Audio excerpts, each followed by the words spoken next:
योगी की पुलिस अपराधियों का एनकाउंटर करती है, लेकिन अखिलेश के लिए अपराधी की जाति ज्यादा मायने रखती है। माफिया मुक्त उत्तर प्रदेश मुख्यमंत्री योगी आदित्यनाथ का वचन है, मगर अखिलेश यादव की नजरों में माफिया और मठाधीश में कोई फर्क नहीं। योगी का बुलडोजर गुनहगारों के हौसलों को ध्वस्त करता है, लेकिन अखिलेश इसे मुसलमान और यादवों को रौंदने वाला अत्याचारी बताता है।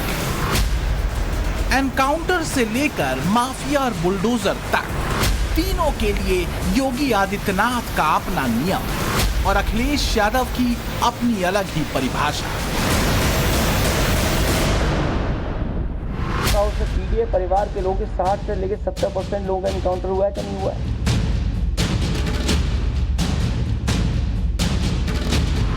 जाति के नाम पर आपको भिड़ाने का काम करेंगे, आपस में लड़ाने का काम करेंगे। एनकाउंटर किया है तो फेक एनकाउंटर के तार जोड़ने के लिए आपको घंटों साथ बैठना पड़ेगा। क्या आप कल्पना कर सकते हैं 3 साढ़े 3 बजे फेक एनकाउंटर हो और 5 सवा 5 पे आपके पास प्रेस नोट चली आए और फिर तार मिलाए जाए? बैग कहां से आया, मोटरसाइकिल कहां से आई, नए कपड़े कैसे बैग में मिले?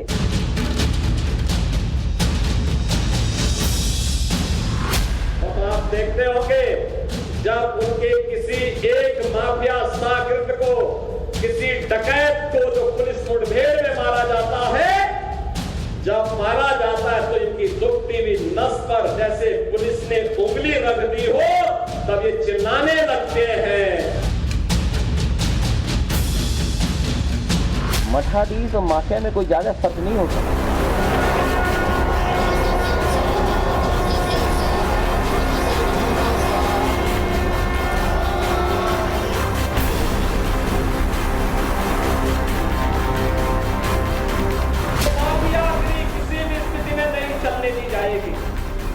कानून का राज हो, सबको सुरक्षा मिलेगी, सबको योजनाओं का लाभ मिलेगा, लेकिन अगर कोई कानून को ठेगा दिखाने का काम करेगा तो उसका काम समाप्त करने का काम भी सरकार करेगी और इसके लिए किसी भी हद तक जाकर के उसके दुस्साहस का जवाब देगी। संसद सत्र खत्म होने के बाद अखिलेश यादव ने यूपी की पॉलिटिक्स का पारा बढ़ा दिया है। गियर बदलते हुए कभी प्रेस कॉन्फ्रेंस तो कभी ट्वीट के जरिए उन्होंने नई थ्योरी गढ़नी शुरू कर दी।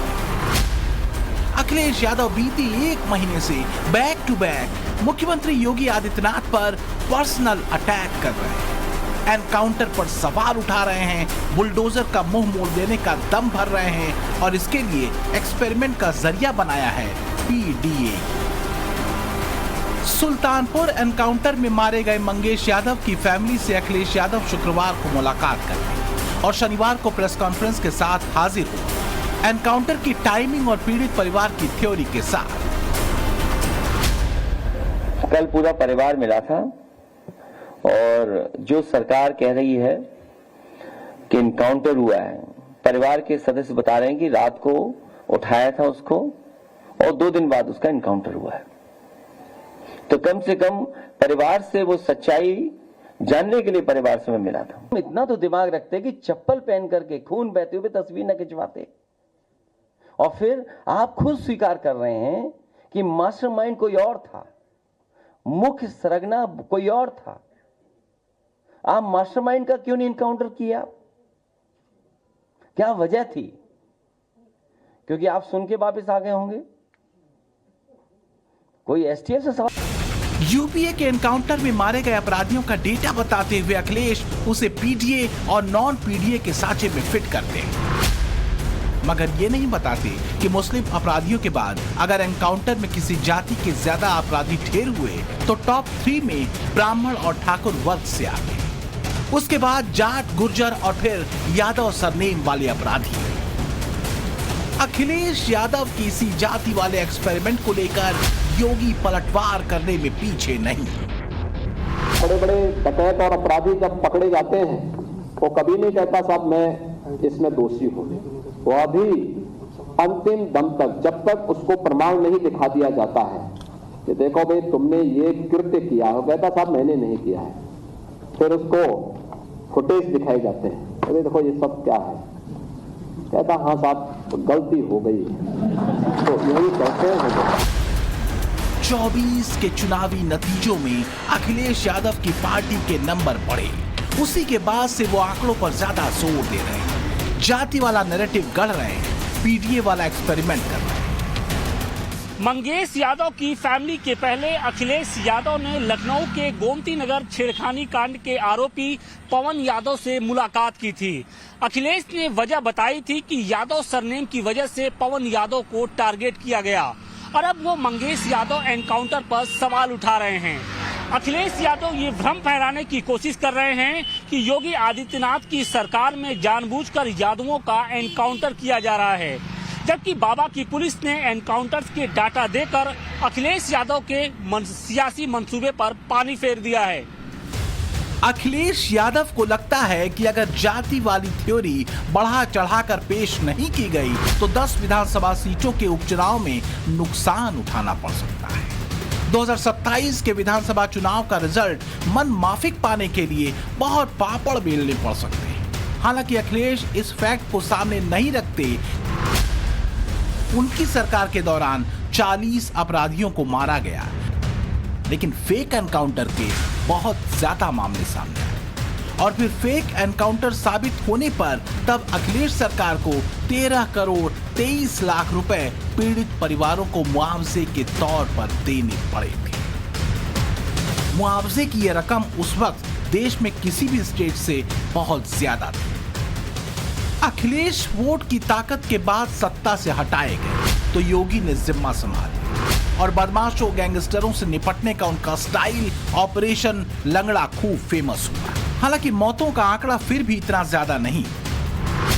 2002 से 2007 तक मुलायम सिंह यादव की सरकार के दौरान 499 अपराधियों को मुठभेड़ में मार गिराया गया। 2007 से 2017 तक मायावती के शासनकाल में 261 अपराधियों का एनकाउंटर किया गया था, जबकि योगी के 7 साल के कार्यकाल में अभी तक 207 अपराधी मुठभेड़ में मारे गए हैं। इस एक्शंस हमेशा से होते रहे हैं और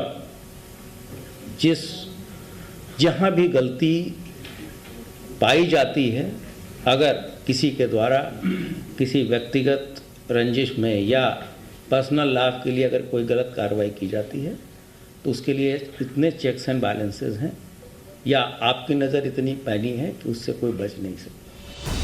वोट बैंक की जिस प्रयोगशाला की बदौलत अखिलेश यादव 24 के चुनावी चक्रव्यूह में सबसे ज्यादा नंबरों से पास हुए, यही फैक्टर यूपी में किए जा रहे उनके फॉर्मूले का आधार।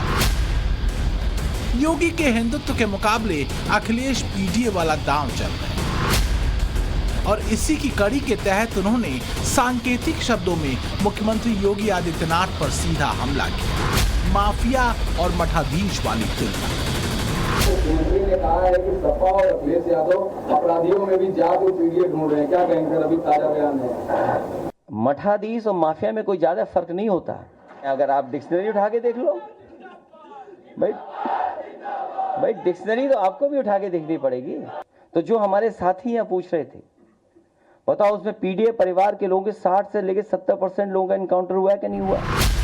अखिलेश यादव इशारों ही इशारों में कई बार योगी आदित्यनाथ को माफिया बता चुके हैं। मठ का महंत होने की वजह से योगी के भगवा पहनावे पर सवाल उठा चुके हैं। अखिलेश यादव ने तंज कसते हुए कहा, खास तरह के कपड़े पहने होने के बाद उन्हें झूठ नहीं बोलना चाहिए। अखिलेश की इसी लाइन पर चलते शिवपाल यादव भी कह चुके हैं, संतों के कपड़े पहनते हैं लेकिन संतों जैसा ज्ञान नहीं। अखिलेश की पत्नी और समाजवादी पार्टी की सांसद डिंपल यादव ने भी एक बार कहा था, मुख्यमंत्री के कपड़े संत जैसे पर उनकी बोली वैसी। अब इस तरह की शब्दावली का प्रयोग क्या आंकड़ों की बाजीगरी के साथ साथ शब्दों की जादूगरी भी अखिलेश यादव इस्तेमाल करना सीख गए? अखिलेश यादव मुर्दाबाद, मुर्दाबाद, अखिलेश यादव मुर्दाबाद, मुर्दाबाद, मुर्दाबाद, अखिलेश यादव मुर्दाबाद, मुर्दाबाद, मुर्दाबाद। श्रावस्ती से लेकर मुरादाबाद तक अखिलेश यादव के पर्सनल कमेंट का विरोध हुआ, नाराजगी जताई गई, पुतला जलाया गया, माफी लेने को कहा गया, लेकिन अखिलेश अडिग। ये अलग बात है कि मुख्यमंत्री योगी आदित्यनाथ बगैर नाम लिए जवाब दे रहे हैं। जिन लोगों ने कभी अच्छा किया ही नहीं, तो जब अच्छा होगा तो उनको बुरा तो लगेगा ही, क्योंकि वो एक्सपोज हो रहे हैं और इसलिए दुष्प्रचार का भी सहारा लेते हैं। अखिलेश यादव का अपना फॉर्मूला है, अपनी थ्योरी है, अपने क्रिएट किए गए नैरेटिव। वो एक बात को कई बार रिपीट करते हैं, अलग अलग जगह पर बताते हैं और योगी सरकार के पुराने उदाहरण गिनाते हैं। किस मुद्दे पर बोलना है और किस पर चुप्पी साधनी है, अखिलेश इसे अपने हिसाब से तय करते हैं। लेटेस्ट एग्जाम्पल देख लीजिए। सामूहिक दुष्कर्म की शिकार पीड़िता को आधार बनाकर अखिलेश यादव यूपी के लॉ एंड ऑर्डर पर बेधड़क बोलते हैं, लेकिन रेप का आरोप लगने के बाद फरार मऊ के समाजवादी पार्टी के नेता वीरेंद्र बहादुर पाल पर चुप्पी साध लेते हैं। रामपुर से समाजवादी पार्टी के सांसद मोहिबुल्लाह नदवी के करीबी साजिद पाशा के रेप केस में फंसने के बाद उस पर ट्वीट नहीं करते, और भदोही से उन्हीं की पार्टी के विधायक जाहिद बेग के घर पर एक नौकरानी की सुसाइड करने पर वो सवाल जवाब नहीं करते। जाहिद बेग के कारनामों पर उनकी खामोशी इसलिए भी कटघरे में है क्योंकि समाजवादी पार्टी के विधायक और उनकी पत्नी पर मुकदमा दर्ज हो गया है।